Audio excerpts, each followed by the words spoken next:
मधुबन के बाबा,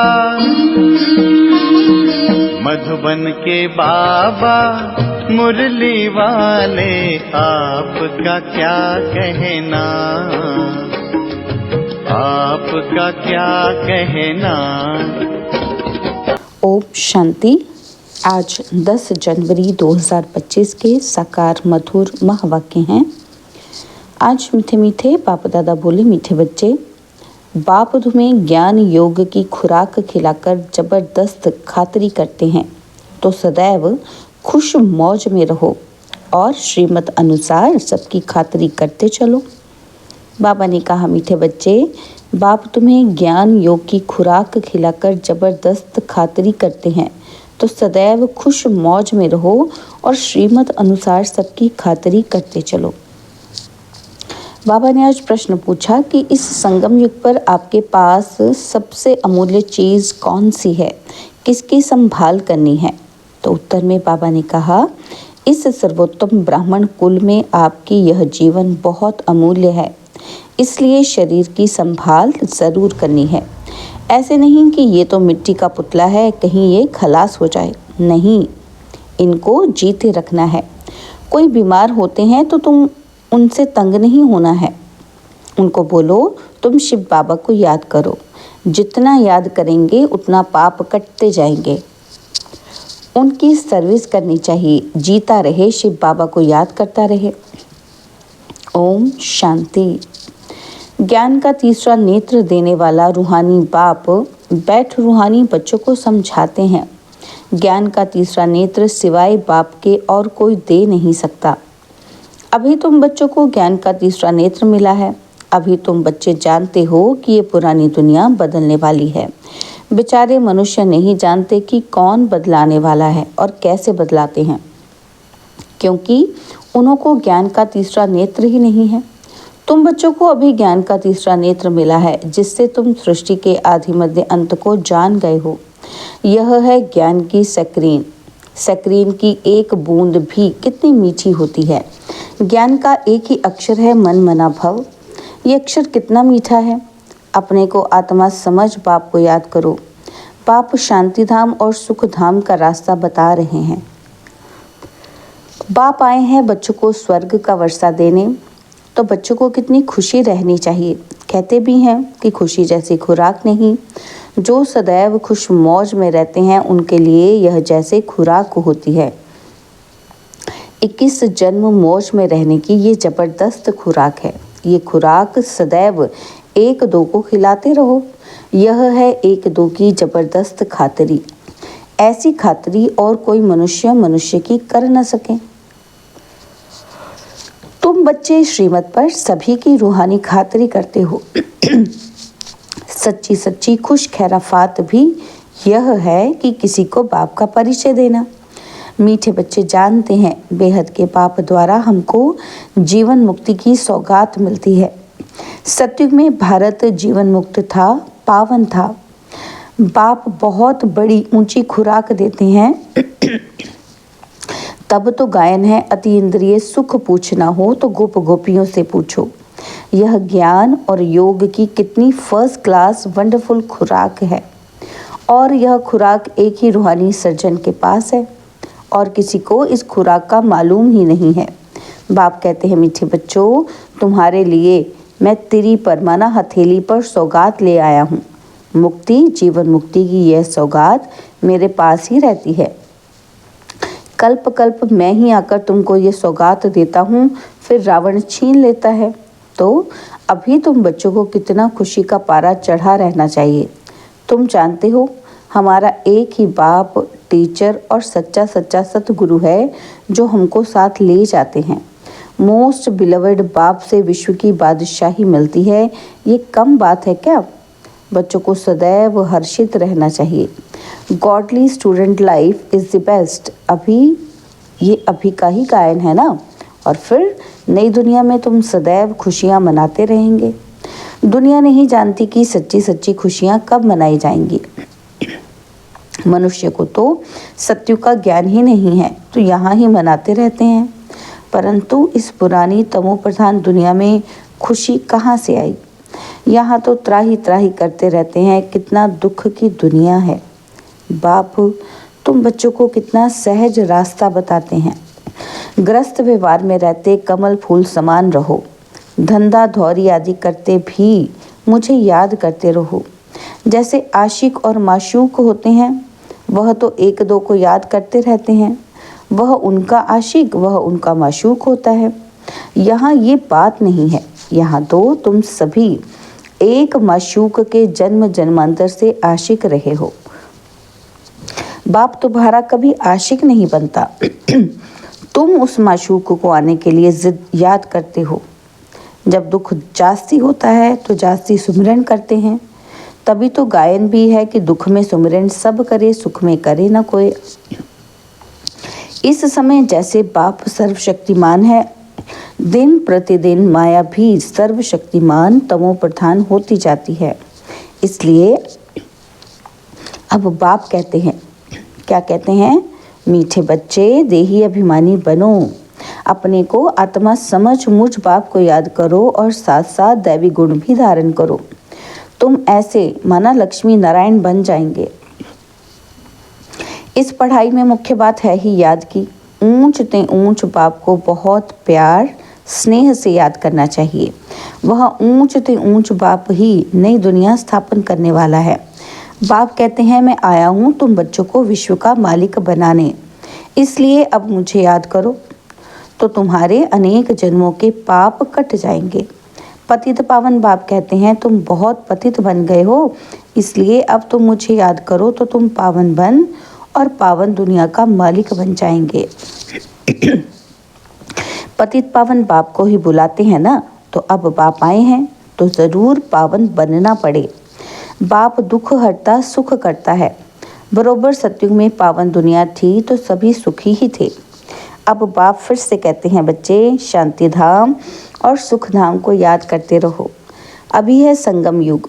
खिवैया तुमको उस पार से इस पार से उस पार ले जाते हैं।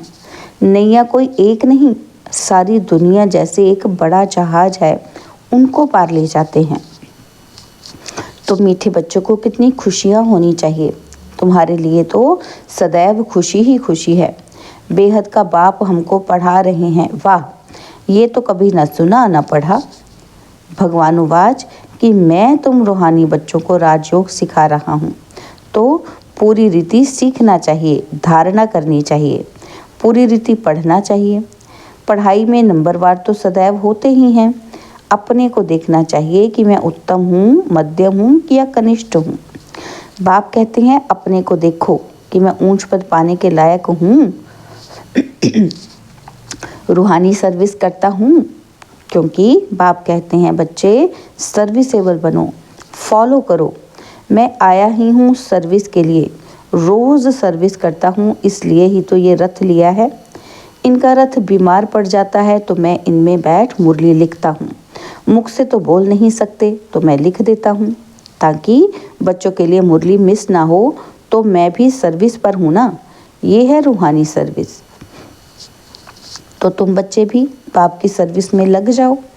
ऑन गॉड फादरली सर्विस, जो अच्छा पुरुषार्थ करते हैं, अच्छी सर्विस करते हैं, उनको महावीर कहा जाता है। देखा जाता है कौन महावीर है, जो बाबा के डायरेक्शन पर चलते हैं। बाप का फरमान है, अपने को आत्मा समझ, भाई भाई देखो, इस शरीर को भूल जाओ। बाबा भी शरीर को नहीं देखते हैं। बाप कहते हैं, मैं आत्माओं को देखता हूँ। बाकी यह तो ज्ञान है कि आत्मा शरीर बिगर बोल नहीं सकती। मैं भी इस शरीर में आया हूँ, लोन लिया हुआ हूँ। शरीर साथ ही आत्मा पढ़ सकती है। बाबा की बैठक यहाँ है, तो यह है अकाल तख्त। आत्मा अकाल मूर्त है। आत्मा कब छोटी बड़ी नहीं होती है, शरीर छोटा बड़ा होता है। जो भी आत्माएं हैं, उन सभी का तख्त यह भ्रिकुटी है। शरीर तो सभी के भिन्न भिन्न होते हैं। किसी का अकाल तख्त पुरुष का है और किसी का अकाल तख्त स्त्री का है, किसी का अकाल तख्त बच्चे का है। बाप बैठ बच्चों को रूहानी ड्रिल सिखलाते हैं। जब कोई से बात करो तो पहले अपने को आत्मा समझो। हम आत्मा फलाने भाई से बात करते हैं, बाप का पैगाम देते हैं कि शिव बाबा को याद करो, याद से ही जंग उतरनी है। सोने में जब अलाई पड़ती है तो सोने की वैल्यू कम हो जाती है। तुम आत्माओं में भी जंक पड़ने से तुम वैल्यूलेस हो गए हो। अब फिर पावन बनना है। तुम आत्माओं को अब ज्ञान का तीसरा नेत्र मिला है। उस नेत्र से अपने भाइयों को देखो। भाई भाई को देखने से कर्मेंद्रियां चंचल नहीं होंगी। राज्य भाग्य लेना है, विश्व का मालिक बनना है तो ये मेहनत करो। भाई भाई समझ सभी को ज्ञान दो, तो फिर ये टेव आदत पक्की हो जाएगी। सच्चे सच्चे ब्रदर्स तुम सभी हो। बाप भी ऊपर से आए हैं, तुम भी आए हो। बाप बच्चों सहित सर्विस कर रहे हैं। सर्विस करने की बाप हिम्मत देते हैं। हिम्मते बच्चे मददे बाप, तो ये प्रैक्टिस करनी है। मैं आत्मा भाई को पढ़ाता हूँ, आत्मा पढ़ती है ना। इसको स्पिरिचुअल नॉलेज कहा जाता है, जो रूहानी बाप से ही मिलती है। संगम पर ही बाप आकर ये नॉलेज देते हैं कि अपने को आत्मा समझो। तुम नंगे आए थे और फिर यहाँ शरीर धारण कर तुमने 84 जन्म का पाठ बजाया है। अब फिर वापस चलना है, इसलिए अपने को आत्मा समझ भाई भाई की दृष्टि से देखना है। ये मेहनत करनी है, अपनी मेहनत करनी है, दूसरे से हमारा क्या जाता। चैरिटी बिगिंस एट होम, अर्थात पहले खुद को आत्मा समझ फिर भाइयों को समझाओ तो अच्छी रीति तीर लगेगा। यह जौहर भरना है, मेहनत करेंगे तब ही ऊंच पद पाएंगे। इसमें कुछ सहन भी करना पड़ता है। जब कोई उल्टी सुल्टी बात बोले तो तुम चुप रहो। तुम चुप रहेंगे तो फिर दूसरा क्या करेगा। ताली दो हाथ से बजती है, एक ने मुख की ताली बजाई, दूसरा चुप कर दे तो वह आप ही चुप हो जाएंगे। ताली से ताली बजने की आवाज़ हो जाता है। बच्चों को तो एक दो का कल्याण करना है। बाप समझाते हैं, बच्चे सदैव खुशी में रहना चाहते हो तो मन मना भव। अपने को आत्मा समझ बाप को याद करो। भाइयों माना और आत्माओं की तरफ देखो। तो बच्चों को रूहानी यात्रा पर रहने की आदत डालनी है। तुम्हारे ही फायदे की बात है। बाप की शिक्षा भाइयों को देनी है। बाप कहते हैं, मैं तुम आत्माओं को ज्ञान दे रहा हूँ, आत्मा को ही देखता हूँ। मनुष्य मनुष्य से बात करेंगे तो उनके मुख को देखेंगे ना। तुम आत्मा से बात करते हो तो आत्मा को ही देखना है। भल शरीर द्वारा ज्ञान देते हो, परंतु इसमें शरीर का भान तोड़ना होता है। तुम्हारी आत्मा समझती है कि परमात्मा बाप हमको ज्ञान दे रहे हैं। बाप भी कहते हैं आत्माओं को देखता हूँ। आत्माएं भी कहती हैं कि हम परमात्मा बाप को देख रहे हैं, उनसे नॉलेज ले रहे हैं। इसको कहा जाता है स्पिरिचुअल ज्ञान की लेन देन। आत्मा की आत्मा के साथ, तो आत्मा में ही ज्ञान है, आत्मा को ही ज्ञान देना है। यह जैसे जौहर है, तुम्हारे ज्ञान में यह जौहर भर जाएगा तो किसी को भी समझाने से झट तीर लग जाएगा। बाप कहते हैं ना कि प्रैक्टिस करके देखो, तीर लगता है ना। तो ये नई टेव डालनी है तो फिर शरीर का भान निकल जाएगा। माया के तूफान कम आएंगे, बुरे संकल्प नहीं आएंगे, क्रिमिनल आई भी नहीं रहेगी। हम आत्मा ने 84 का चक्र लगाया, अब नाटक पूरा होता है। अब बाबा की याद में रहना है। याद से ही तमो प्रधान से सतो प्रधान बन सतो प्रधान दुनिया के मालिक बन जाएंगे। कितना सहज है। बाप जानते हैं कि बच्चों को ये शिक्षा देना भी मेरा पाठ ही है, कोई नई बात नहीं।